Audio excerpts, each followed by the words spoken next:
संस्कृतं जगति सर्वमानवान् प्रापयेम भारतं सपदि परमवैभवम् पाठयेम संस्कृतं जगति सर्वमानवान् प्रापयेम भारतं सपदि परमवैभवम्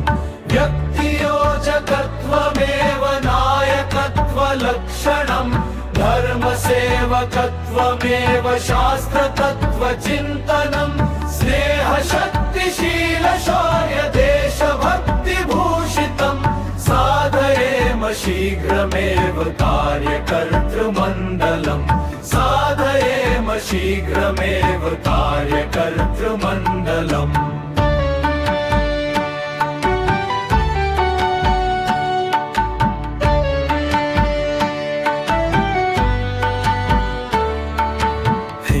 बन्धुमेलनेन सर्वदोषनाशनम्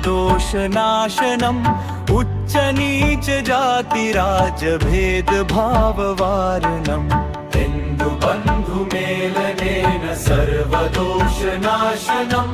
उच्चनीचजातिराजभेदभाववारणम् सामरस्य रक्षणेन शान्तिपूर्णजीवनम् कालयोग्यमेतदेव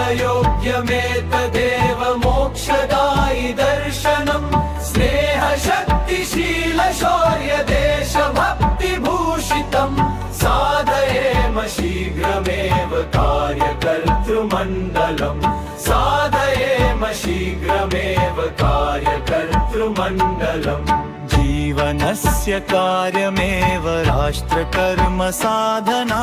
संघशक्तिवर्धनाय दिव्यभव्ययोजना जीवनस्य कार्यमेव राष्ट्रकर्म साधना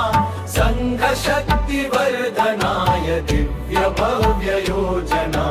व्यक्तिरस्तु वर्तिकेति मामकीन भावना साधितास्तु माधवस्य विश्वविजय कामना स्नेहशक्तिशीलशौर्यदेशभक्तिभूषितम् साधयेम शीघ्रमेव कार्यकर्तृमण्डलम् साधयेम शीघ्रमेव कार्यकर्तृमण्डलम्